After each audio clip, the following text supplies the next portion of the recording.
अस्सलाम वालेकुम dear students, friends and subscribers. Dear students, आज की इस नई वीडियो के साथ मैं हूं मोहम्मद नवाज वड़ैच, पॉलिटिकल साइंटिस्ट, और आज हमारा टॉपिक है 20 MCQs from the European history. तो आज हमने जिन 20 MCQs का इंतखाब किया है उनका तल्लुक़ यूरोपियन हिस्ट्री के साथ है।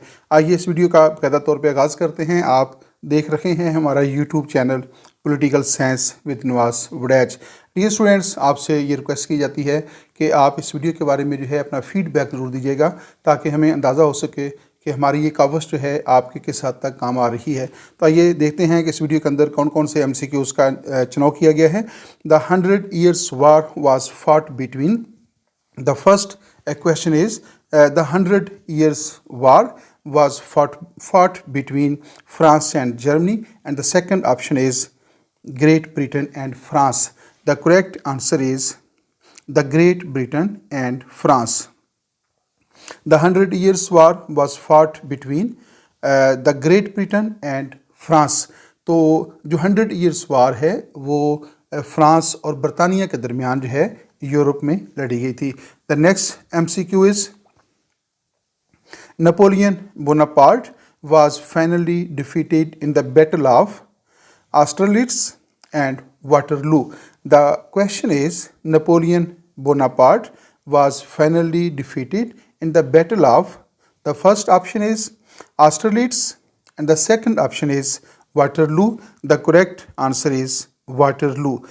The Napoleon Bonaparte was finally defeated in the Battle of Waterloo.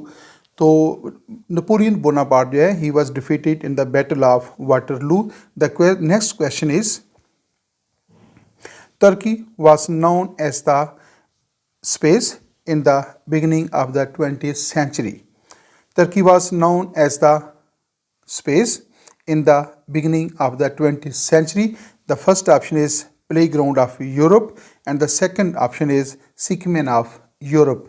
The first option is playground of Europe or second option is sick man of Europe. The correct option is sick man of Europe.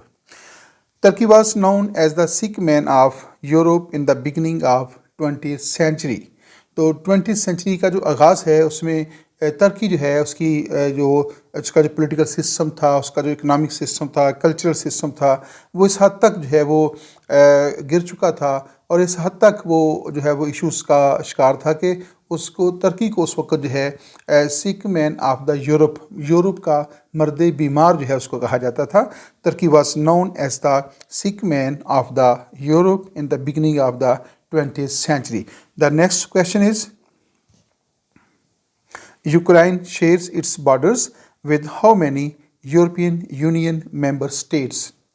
The first option is 4 states and the second option is 10 states. Ukraine shares its borders with how many European Union member states? The correct option is 4 states. 4 is the correct option. Ukraine shares its borders with 4 European Union states. With 4 European Union states, Ukraine shares its border. The next question is Olympia city is situated in which country of Europe? Olympia city is situated in which country of Europe? The first option is France and the second option is Greece. The correct answer is Greece. Olympia city is situated in Greece, which is a European country. Olympia city is situated in Greece is the correct answer.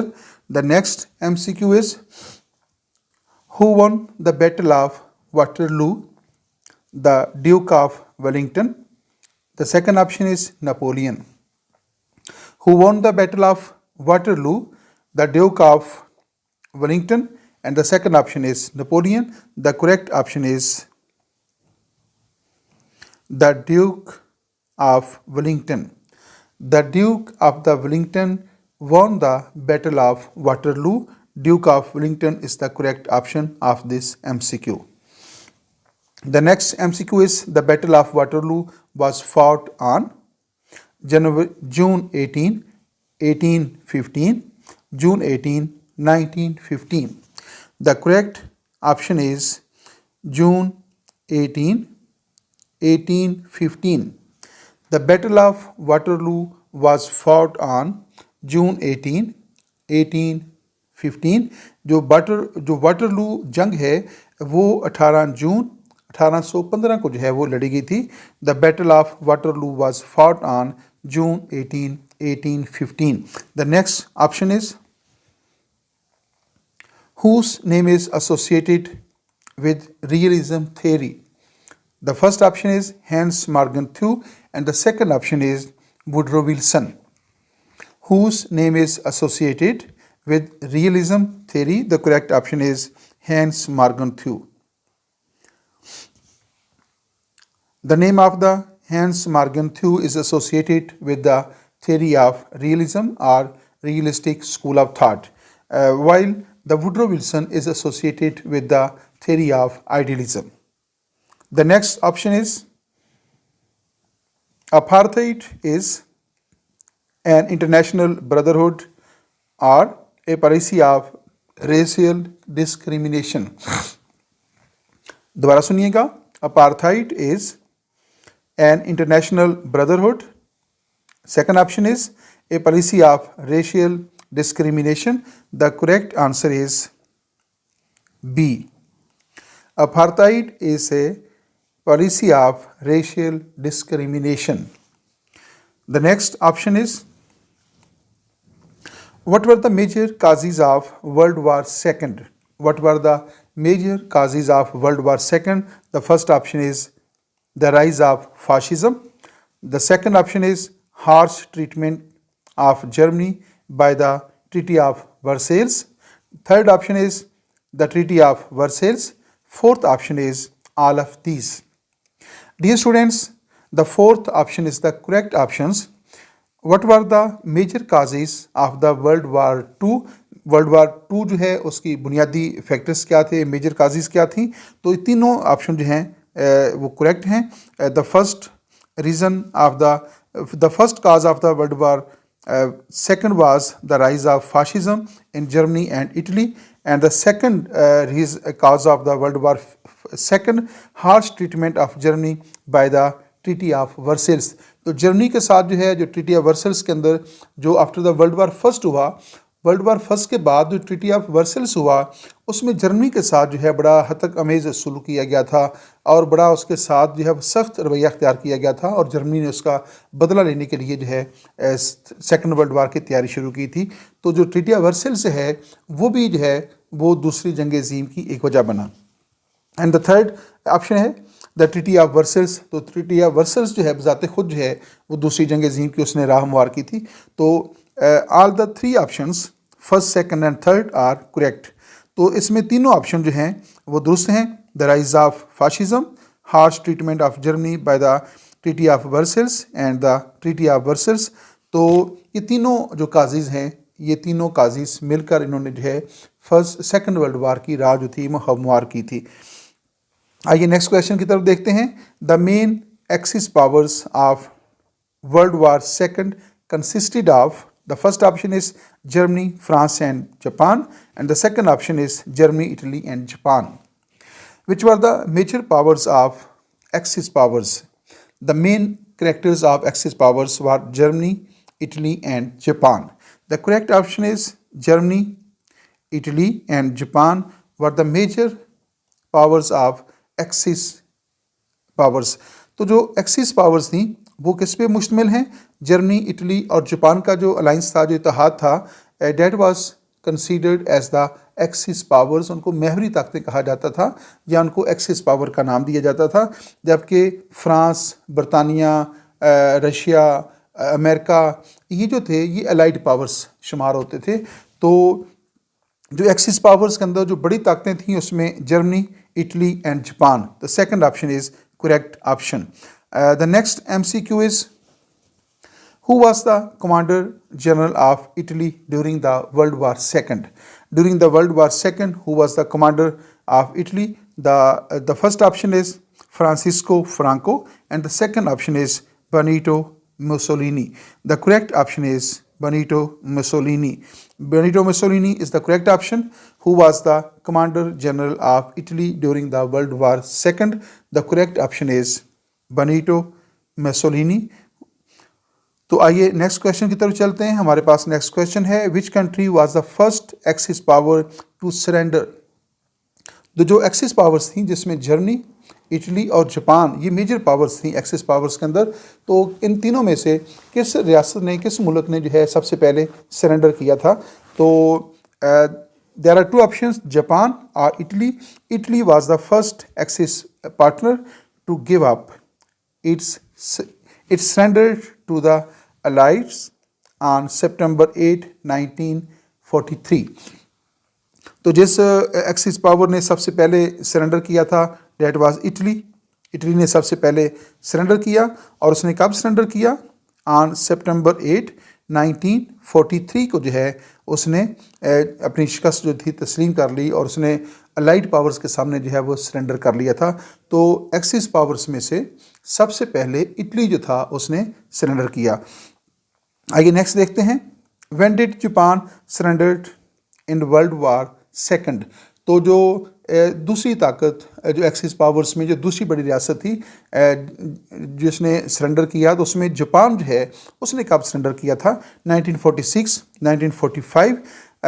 तो जो Japan जो है उसके ऊपर जो है जो first atomic attack हुआ था वो ऑन अगस्त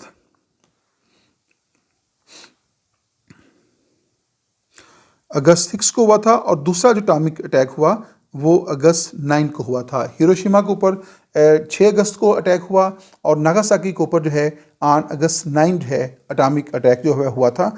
और उसके फिर थोड़े अरसे के बाद जो है जो जापान है उसने सरेंडर कर लिया था, और ये शुनीद थी कि अमेरिका जो है वो जापान के ऊपर तीसरा एटॉमिक अटैक भी करने जा रहा है। तो उसके बाद जापान के अंदर ये सकत नहीं रही थी कि उस जंग को कंटिन्यू रखे, तो उसने क्या किया? ऑन सितंबर 8, सॉरी ये ऑप्शन जो है चेंज हो गया है।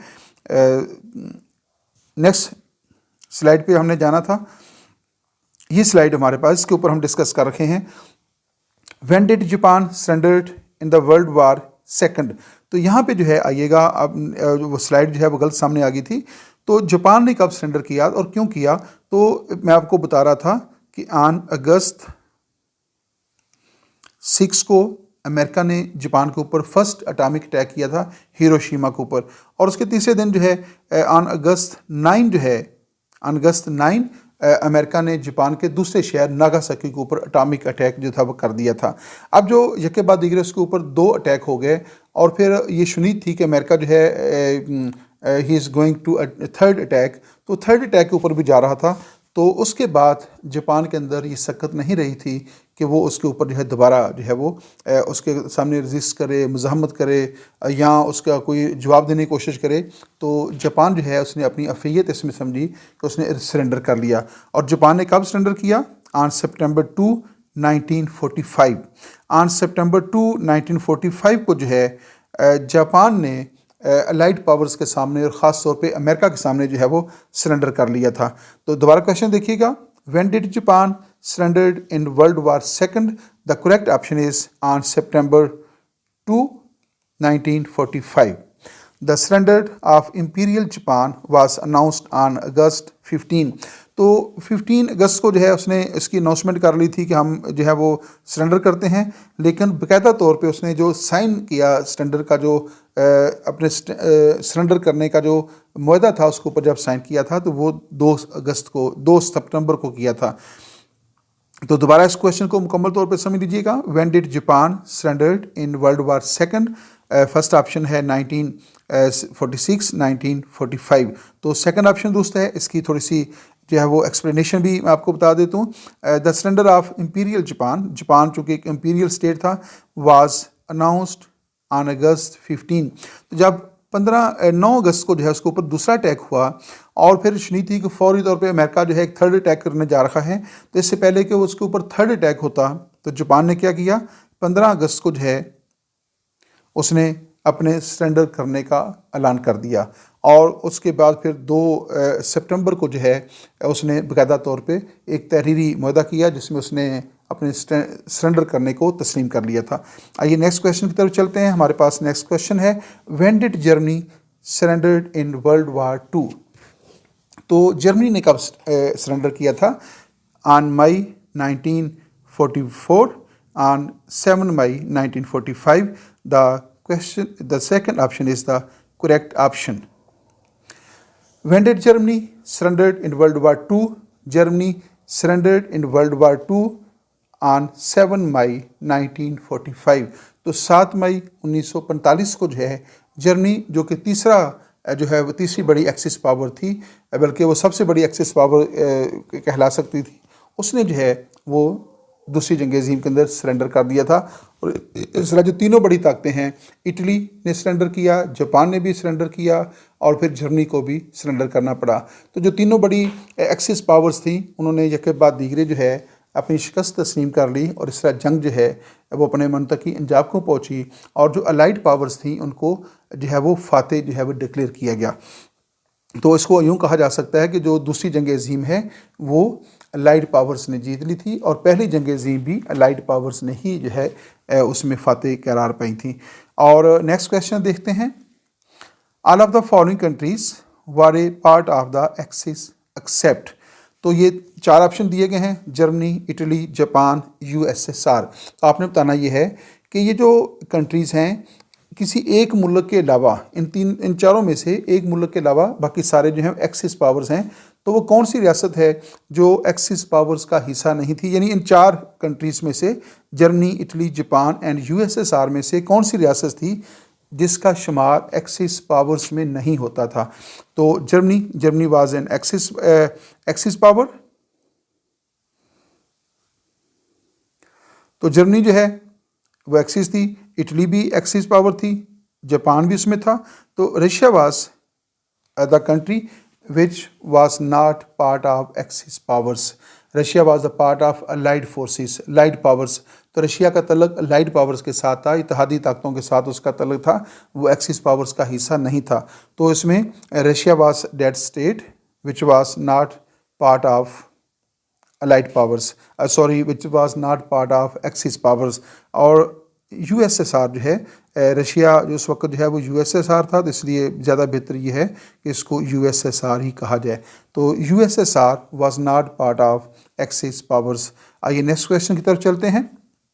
The Soviet equivalent to NATO was Warsaw pact, Baghdad pact. The correct answer is Baghdad pact, Warsaw pact. Dear students, आप ध्यान में रखिएगा, the Soviet equivalent to NATO was Warsaw pact. तो अमेरिका जो है उसने जो NATO की बुनियाद रखी थी और NATO को जो है काउंटर करने के लिए जो है जो USSR था उसने क्या किया, उसने वारसा पैक्ट की बुनियाद रखी थी। तो NATO जो है वो एक फ़ौजी और दफाई मुआहदा था जिसका मकसद जो है USSR का घेरा तंग करना था। और USSR ने फिर जो है अपने इत्तेहादी रियासतों के साथ मिलकर जो है वारसा पैक्ट की बुनियाद रखी। तो वारसा पैक्ट बेसिकली NATO का एक काउंटर था और उसको जो है वो लेवल करने के लिए जो है उसकी बुनियाद जो थी वो रखी गई थी। नेक्स्ट क्वेश्चन की तरफ चलते हैं। The draft of the establishment of UNO was signed on the June 26, 1945 in Moscow, San Francisco. तो आपने बताना ये है कि draft of the establishment of UNO जो इस वक्त दुनिया की सबसे बड़ी इंटरनेशनल ऑर्गेनाइजेशन है, यूनाइटेड नेशंस ऑर्गेनाइजेशन, जिसका क़याम जो है वो हुआ था 24 अक्टूबर 1945 को। तो 1945 को जो है उसकी बुनियाद रखी गई थी। तो आपने बताना ये है कि इसके क़याम के लिए जो ड्राफ्टिंग की गई, तो वो ड्राफ्ट जो है वो साइन कब हुआ था? On June 26, 1945। तो 26 जून 1945 को UNO के जो ड्राफ्ट था एस्टेब्लिशमेंट का उसके ऊपर साइन किए गए थे। तो आपने बताना ये है कि किस शहर के अंदर जो है ये वाक़या हुआ, मॉस्को के अंदर या सैन फ्रांसिस्को के अंदर। तो सेकंड ऑप्शन जो है that is the correct option, San Francisco. The draft of the establishment of UNO was signed on June 26, 1945 in San Francisco. आइए नेक्स्ट क्वेश्चन की तरफ चलते हैं। हमारे पास नेक्स्ट क्वेश्चन है, the sixth secretary general of UNO was बतरोस गाली Kofi Annan. The correct answer is Butros Ghali and he belonged to the Egypt.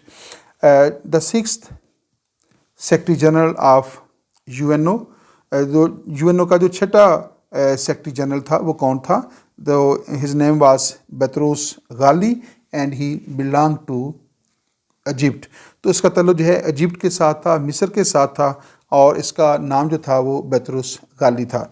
और जो कोफी नान है, he was the seventh secretary general of UNO और coffee Annan जो है इसका ताल्लुक जो है वो घाना के साथ था, जिसका ताल्लुक बर आज़म अफ्रीका का मुल्क है घाना.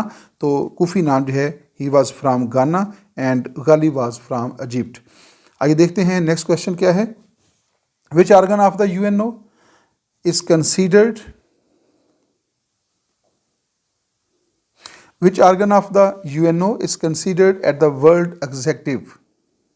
ये स्टूडेंट्स एक जो है थेरी चल रही है या एक स्कूल ऑफ थॉट है जो वर्ल्ड गवर्नमेंट का जो है कंसेप्ट पेश करता है और उनके पीछे थीम ये है उनका है कि ये दुनिया के अंदर जो कन्फ्लिक्ट है, जो इश्यूज चल रहे हैं, जो प्रॉब्लम्स हैं, जो वार्स होती हैं और इनके ख़ात्मे का एक तरीका ये है कि एक वर्ल्ड गवर्नमेंट कैम करती जाए. वो समझते हैं कि ये जो रियासतें हैं ये जंगों का सबब बनती हैं, तो वो समझते हैं कि वो अगर एक वर्ल्ड गवर्नमेंट कैम कर दी जाए यानी रियासत ख़त्म हो जाए और पूरी दुनिया के अंदर एक ही गवर्नमेंट हो और वो पूरी दुनिया को कंट्रोल करे, तो जब रियासत नहीं होगी या दूसरी रियासत नहीं होगी तो जंगें नहीं होगी. ये उनका जो है वो पॉइंट ऑफ व्यू है.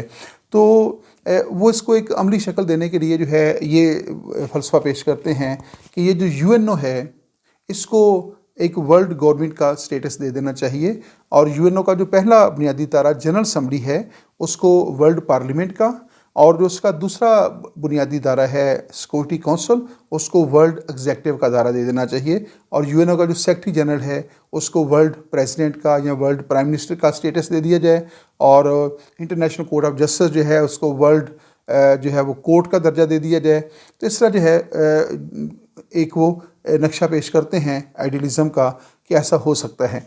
लेकिन ये बातों की हद तक तो ठीक है, लेकिन प्रैक्टिकली जो है इस बात का इम्कान जो है वो मुमकिन नहीं है कि एक वर्ल्ड गवर्नमेंट कायम हो जिसमें रियासत जो है वो ख़त्म हो जाए और पूरी दुनिया को UNO जो है वो कंट्रोल कर रखा हो. तो UNO ज़ाते खुद जो है वो रियासतों के ऊपर जो है वो इन्हिसार करता है.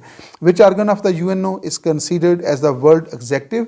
The correct answer is security council which is the second basic organ of the UNO and the members of the security total members of the Security Council is 15 in which 5 are permanent and 10 are temporary or non-permanent. तो 5 इसमें permanent हैं और 10 जो है वो non permanent हैं. जो permanent members हैं उसमें है USA, बरतानिया, फ्रांस, रशिया और चाइना. तो ये 5 इसके परमानेंट मेंबर्स हैं और 10 जो हैं वो नॉन परमानेंट हैं और हर 2 साल के बाद जो है जो नॉन परमानेंट मेंबर्स होते हैं वो रिप्लेस होते रहते हैं. यहाँ पे डियर स्टूडेंट्स इस वीडियो का अख्ताम होता है. आप देख रखे थे हमारा YouTube channel political science with Nawaz Waraich. इस वीडियो के बारे में अगर आपकी कोई राय हो, अगर आप कोई ओपिनियन देना चाहें, इस वीडियो के अंदर कोई आई थिंक कि थोड़ी बहुत जो है वो क्या कहते हैं स्लिप ऑफ टंग जो है वो आपको देखने को मिली, उसके लिए मैं माज़रत ख़्वाह हूँ. मज़ीद अगर आप कोई जो है हमें गाइड करना चाहें तो इसके लिए most welcome. Thanks for watching my YouTube channel. Allah हाफिज़.